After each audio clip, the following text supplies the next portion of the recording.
chapter 1, verse number 18. Na kaya? Basahin mo natin sabay-sabay po ito.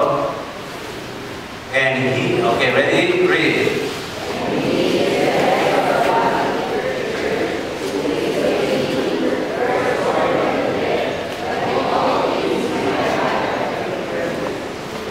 He is the head of the body, the church, who is the beginning, firstborn from the dead, that in all things he might have the preeminence. Nandiyo ba na yung sabihin ng preeminence?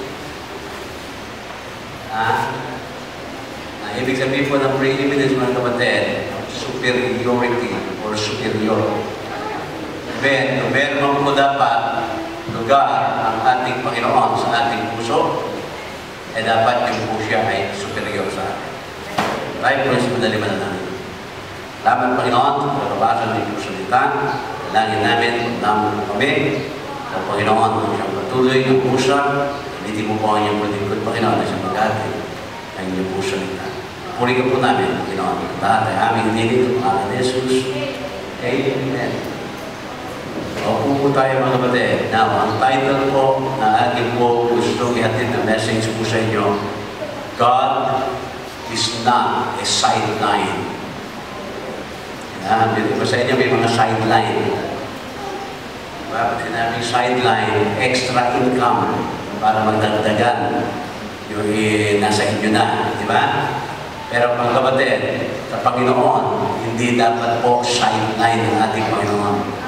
Dapat po ang ating Panginoon, sabi niya, in all things, siya po yung preeminence, siya po yung pinaka-superior, siya yung number 1. Hindi po siya number 2, mga kapatid. Hindi po option ang ating Panginoon. Amen? Dito, makikita po natin, minsan kasi nangyayari po sa atin ito po.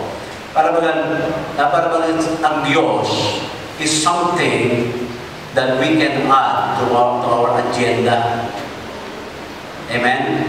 Para bagang sinasabi natin, Panginoon, pag kailangan po kita, tatawagan kita. Ganun po. Hindi talaga siya yung pinaka-number 1 eh. Kaya, sinasabi minsan ng mga tao ganito na ayaw kitang istorbuhin, Panginoon, kaya kung kailangan kita, saka lang kita tatawagan.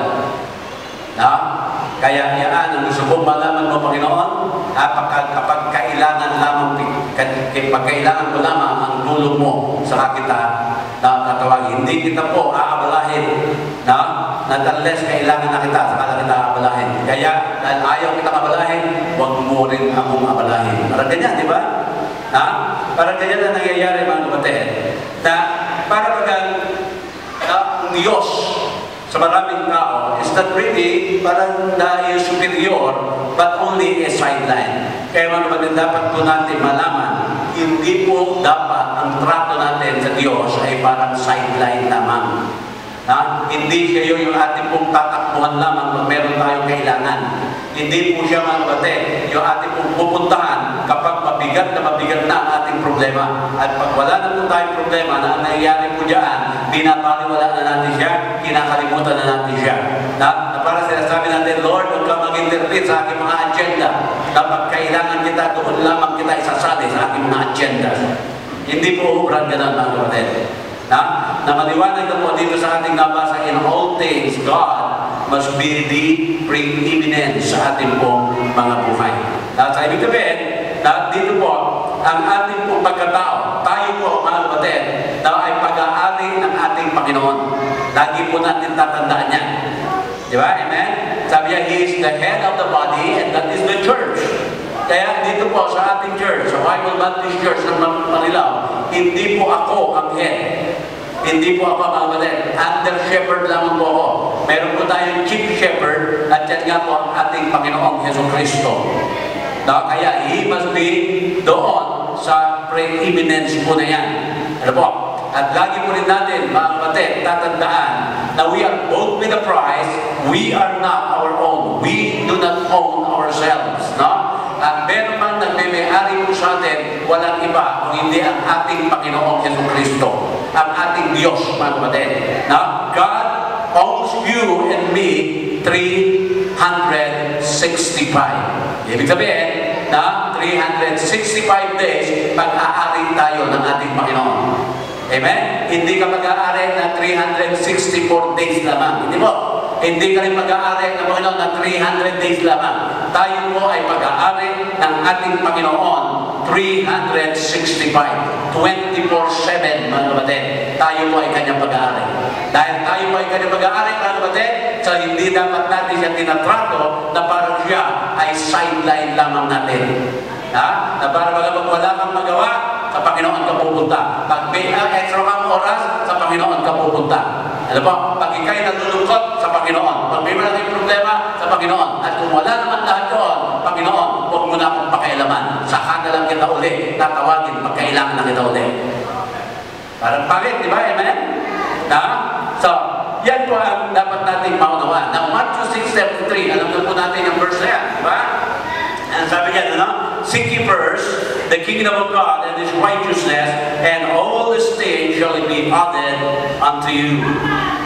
Amen? So, ibig sabihin, mga kapatid, na kung meron mang preeminence, meron mang first sa ating buhay, ay walang iba kung hindi ang ating Panginoon. Amen? Kaya sabi po dito sa Colossians 1:18, Matthew 6:23, ano pa po? Philippians 1:21. Ano ba sinabi po dyan, mga kapatid? Philippians 1:21. Memorize niyo po ba yan? For to me, to live is Christ, and to die is gain. Sinasabi po ni Paul, mga kapatid, the very reason why he lived dito po sa mundong ito is for the reason po na yung buhay niya ay kay Kristo. Amen? Ang malungkot lamang, mga kapatid, ngayon po, we are chasing so many things that cannot be counted for eternity. Marami po tayo, mga kapatid, na para baga sinasabi natin, ito ang kailangan ko. Ito ang, para baga sinasabi natin, ito ang magpapaligaya sa akin. Hindi po. Para pag ganyan, lahat po ng plano natin, inilalabas natin ang Panginoon. Parang tinatrato natin ang Panginoon na sideline lamang natin. Hindi dapat po gano'n, mga kapatid. God must be first in our life. Na kung meron man, mga kapatid, na top priority, walang iba kung hindi ang ating Panginoon. Amen? Hindi mo yung material na bagay. Hindi mo yung mga bagay-bagay na sabi natin magpapasaya sa atin. Hindi po. Panginoon pa rin dapat po. Amen? Yun po ang dapat natin maalaman. Minsan sinasabi kasi natin, kakanta tayo ng I surrender all, di ba? I surrender all. Amen? Kata niyo ba yung kanta na yan? Usually po yan, kinakanta po sa bawat invitation, I surrender all. Bakit mo nakakanta yung I surrender all kung hindi mo naman talaga binibigay ang lahat-lahat po sa Panginoon? Amen? Amen? Sabi ng mga iba, sige po, Panginoon, I surrender all, pero 9:30 to 10 lang pagkatapos na, hindi na ako masa-Sunday school, uuwi na ako. Amen? Asan yung I surrender all doon? Amen? Di ba? Sabi mo natin, Lord, I surrender all, pero nakalahati na ako ng service natin. Oh Lord, I surrender all, umaga lang po ako, umaga lang, wala nang hapon. Amen? Diba? So ano po ang nangyayari? Bakit pag meron tayong kailangan, mga kapatid, meron tayong magbibigat na problema, ang ginagawa po natin, lahat ng services, sinatinan natin. Amen? So parang sinasabi natin, Lord, meron akong kailangan sa iyo ngayon, kaya andito ako sa iyo ngayon. Not doing my service, nandiyan ako. Hindi pa rin, mga kapatid, Ang nangyayari po dyan, we treated our God parang isang sideline lamang. Na kapag meron na po tayo importante na dapat ilagay sa ating agenda, doon na po siya natin po na aalala. So mali-mali, mga kapatid, mali-mali po. Pag sinabi natin, I surrender all, then you must surrender everything sa ating Panginoon. Na hindi maaari, Panginoon, mag-resolve meeting lang ako, meron ako oras. Panginoon, mag-pray po ako. O atin ako ng prayer meeting, mag-libre ako. Lord, atin ako ng hapon o ng umaga, kukumpletuhin ko ang mga service na yan. Pag ganito, gano'n, ganyan, di ba? Ang nangyayari, mga kapatid, we always make excuses po kung bakit hindi tayo nakakarating, bakit hindi natin magawa ito, bakit, mga kapatid, hindi po Pag sinabi po dito na yung ating Panginoon dapat po siya ilalagay natin doon sa preeminence, mga kapatid. Top priority, superior, mga kapatid. Kaya ibig sabihin, lahat ng dapat para sa Kanya na ibibigay natin. Amen? Amen? No? Kaya, yan po alam niyo mga kapatid, alam naman ng Panginoon na minsan lalapit tayo, kaya lang tayo na malapit sa Kanya dahil may kailangan tayo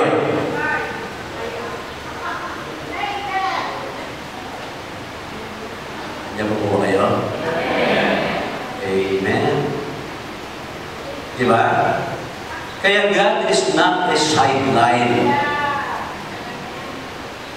Na hindi po siya sideline, mga kapatid. Hindi siya po extra income.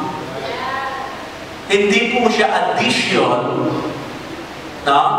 sa everything na nasa iyo na. Hindi po ganoon, mga kapatid. Diba? Kaya sinabi ni Paul, for to me, to live is Christ and to die is gain. Kaya sinasabi niya, kung mamamatay ako para kay Kristo, so be it. Amen? Amen? So, ayan po, mga kapatid. Kaya dito po, sinasabi dito, preeminence po niya. So, ano po siya?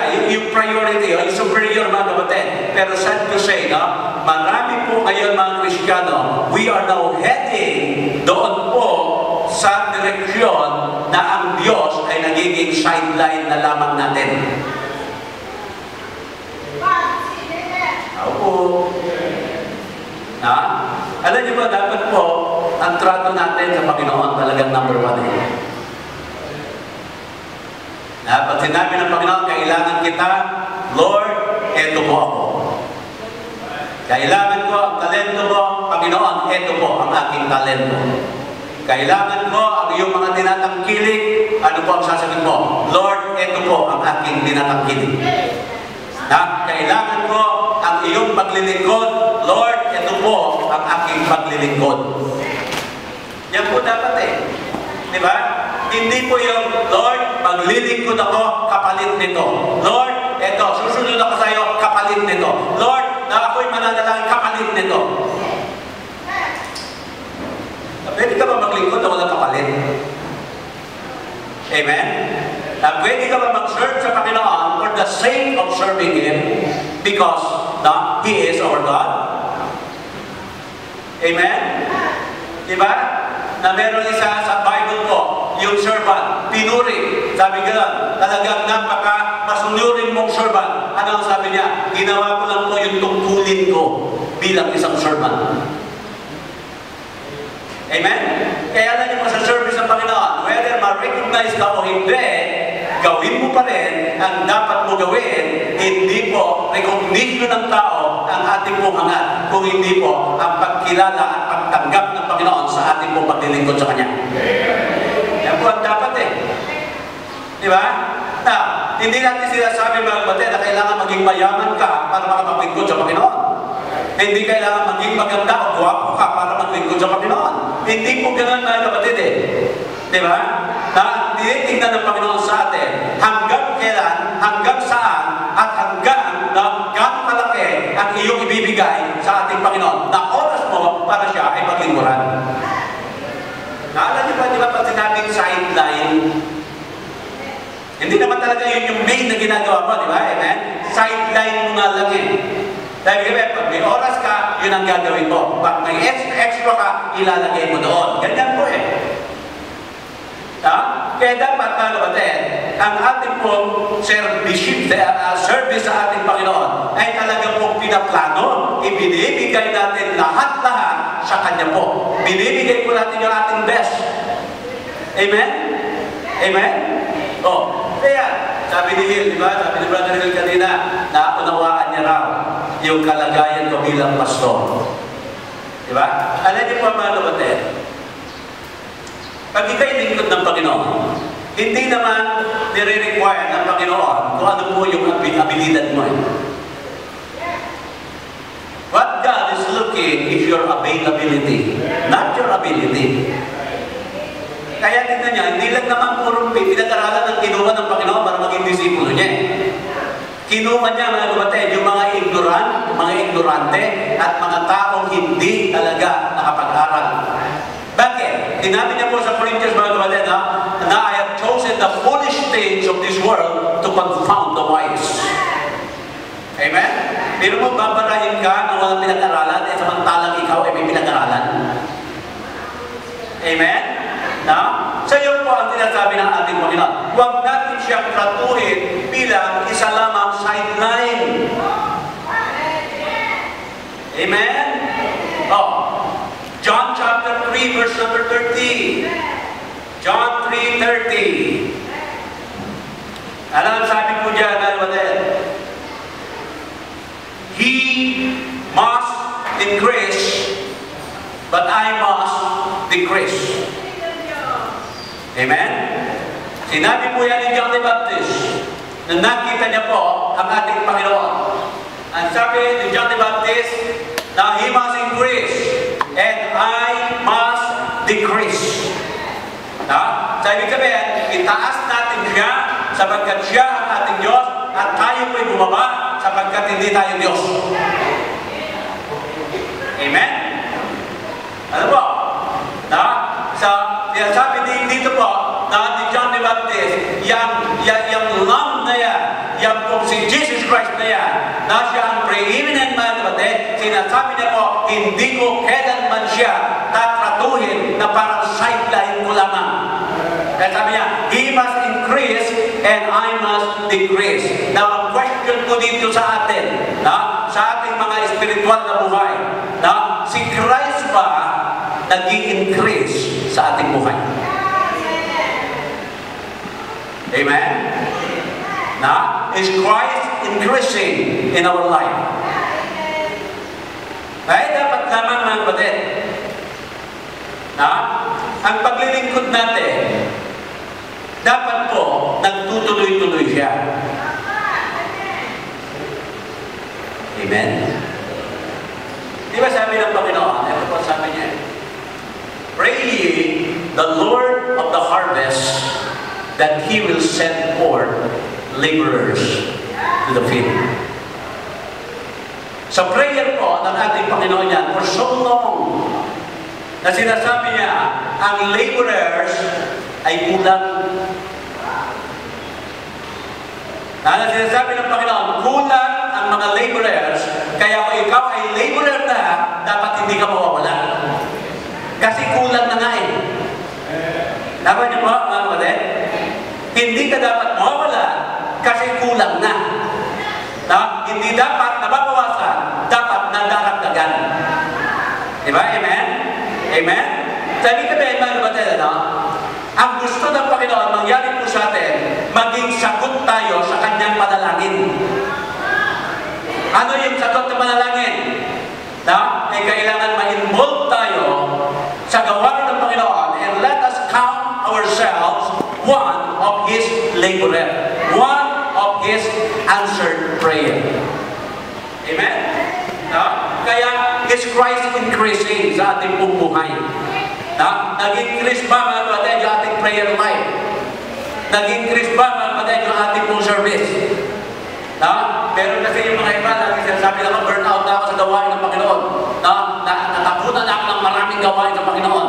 Mga kapatid, ewan ko po, kung bakit nababanggit po natin na tayo ay nag-burnout sa gawain ng Panginoon. Sa trabaho po, sekular, yan po pwede.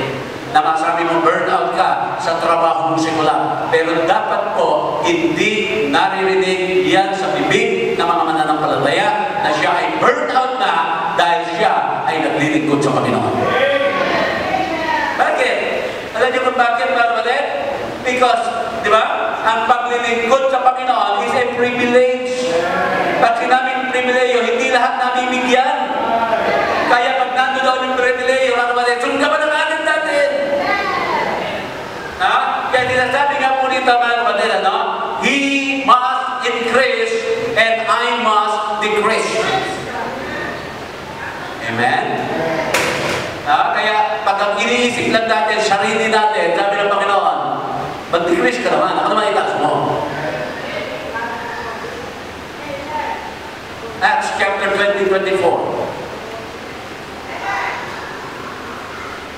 Acts 20, verse 24. But none of these things move me. Sabi po nito, neither count I my life dear unto myself, so that I might finish my course with joy, and the ministry which I have received of the Lord Jesus to testify the gospel of the grace of God. Tingnan niyo pa, sabi ni Paul, I must decrease. Ano sabi niya? Sabi niya, neither count I myself dear unto myself. Amen. Para sinasabi ni Paul, for the sake of the gospel, for the sake of serving God, sabi niya gano'n, akin nang i-deny lahat ng gusto ng aking sarili. Hindi ko na iintindihin yung gusto ng aking sarili. Hindi ko na masyadong bebebehin yung aking sarili. Yan ang sinasabi niya. Diba? Kahit ano pang mga pagsubok, kahit ano pang mga bagyo, kahit ano pa ang sabihin nila, sabi niya, none of these things shall move me. Yan ang sabi niya. Amen? And by the way, mga kapatid, pag ikaw ay nanindigan sa iyong conviction, then you will always be a person of conflict. Amen? Lagi po yan. Nanindigan ka sa iyong biblical conviction, marami ka pong sasagupain ng conflict. Amen? Kaya sabi ni Paul, neither count I myself dear unto myself. Bakit po sabi niya? That I might finish my course with joy and the ministry. Yung mga Facebook na picture nila Brother Teddy sa graduation ni Kim. Nakita pa na sinabi ko ni Kim, siyempre, I finished the course. Sabi rin ng mag-asawa Brother Teddy at Sister Opel, natapos din nila yung kurso. Amen? Di ba nakakatuwa at nagbibigay joy talaga pag ikay nakatapos? Amen? Amen?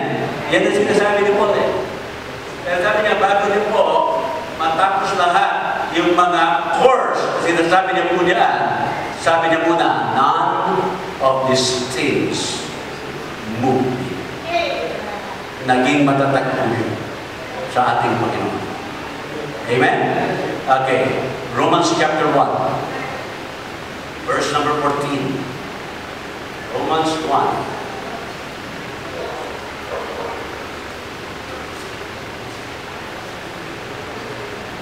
I am a debtor. Sabi niya po. Both to the Greeks and to the barbarians. Both to the wise and to the unwise.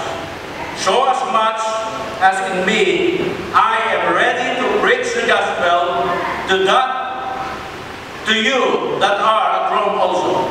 For I am not ashamed of the gospel of Christ, for it is the power of God unto salvation to everyone that believeth, to the Jew first, and also to the Greek.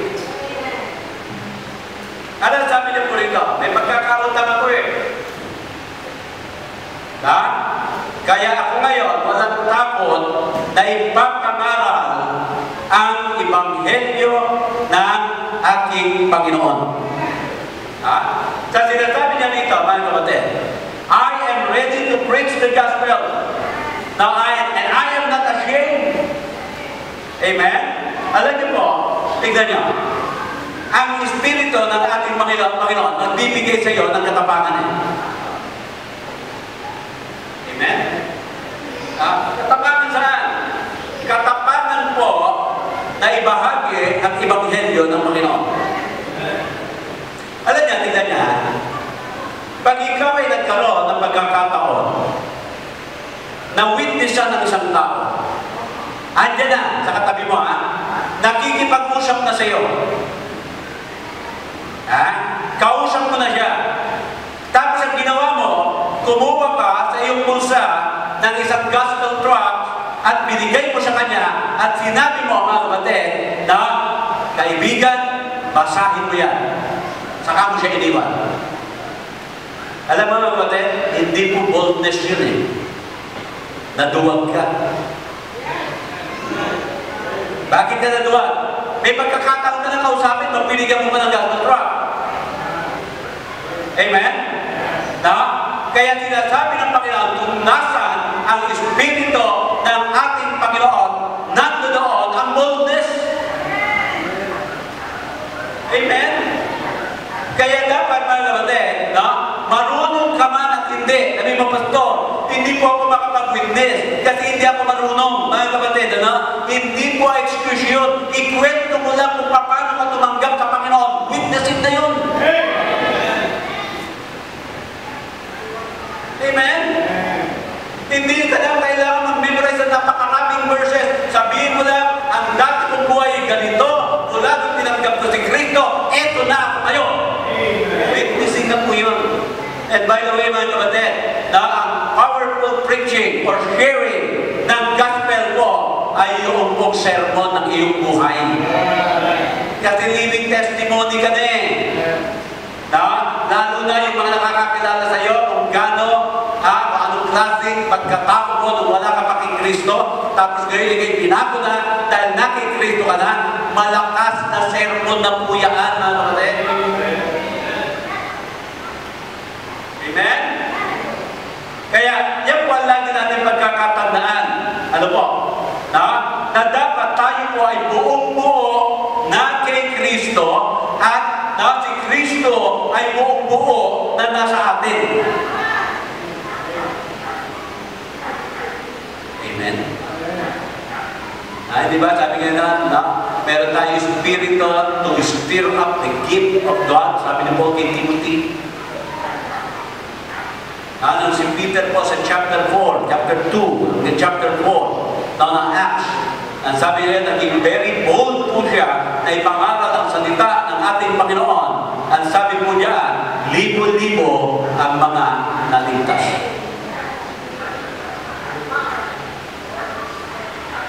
Amen? 1 Corinthians chapter 2, verse number 2. 1 Corinthians 2:2. For I determined not to know anything among you, save Jesus Christ and Him crucified. Amen? Hindi dapat po sideline ang ating Panginoon sa ating buhay. Ito po ang last verse ko po sa inyo.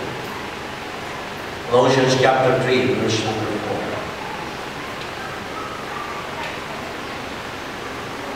Colossians 3:4.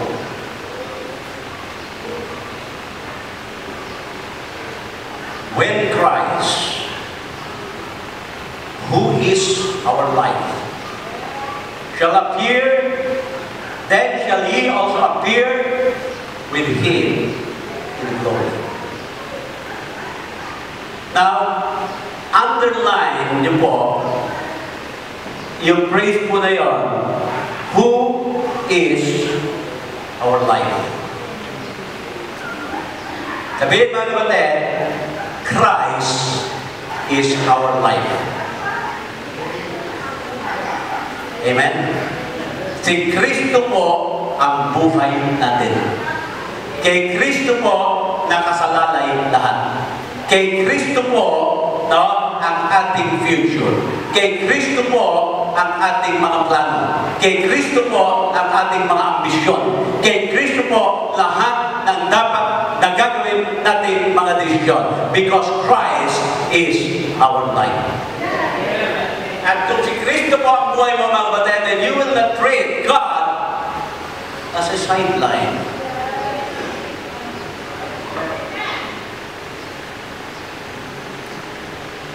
April 3,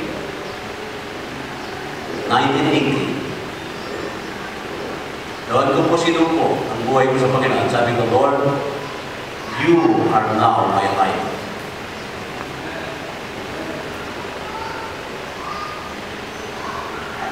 (2015) na po ngayon. And He is still my life. Kailanman, hindi ko siya tatratuhin na parang sideline lang. He is my God. He is my word. He is my shield. He is my salvation. He is my shepherd. He is the door. Na siya po lahat-lahat ang sa akin. Sa aking buhay. Kaya ang tanong ng kapatid, who is your life? Tayo po natin ngayon.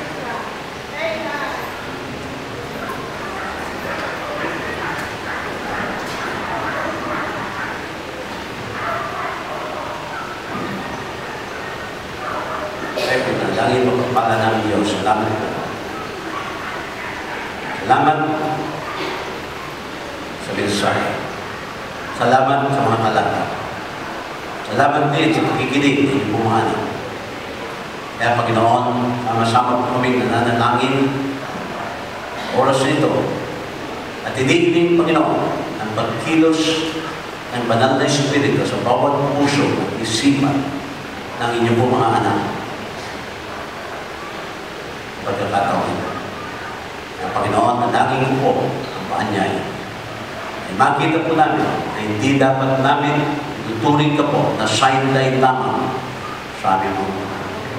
Na ikaw po ay dapat nandoon sa preeminent na aming buhay. Na ikaw po ang aming inuuna at ang inyong pong kaharian. Nakabiyay na buhay para po sa iyo. At sinabi nga dito sa huling talata na aming nabasa, when Christ, who is our life. Kaya Panginoon, tuloy mo po kami, bawat isa po kayo. Dito nga po sa altar, namin nga po ilagay, aming mga sarili. Kaya Panginoon, ito po ay aming inilig sa lamatan sa pangalan, aming Panginoon sa Kristo. Wala na kayo po ng tuloy. Is Christ increasing in your life? Sinabi po ni John the Baptist, He must increase, I must decrease. For to be to live is Christ, and to die is gain. None of this thing shall move me. Neither count I my life dear unto myself, that I might finish my course with joy, and the ministry which I receive by the grace of God. Now listen, is Christ increasing in your life? Halika rin. Sabi mo, Lord, ayoko po kayong tratugin na sideline. Dapat ikaw yung superior. Ikaw yung number one. Maaaring sabihin mo, Lord, alam mo po ang aking kalagayan. Alam mo po ang aking mga pinagdaraanan. Alam mo po ang aking problema. Pero mga kapatid, na sinasabi mo ba sa Panginoon ngayon, Lord God, You are my life. Halika rin. Amen. God bless you.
anak po muli.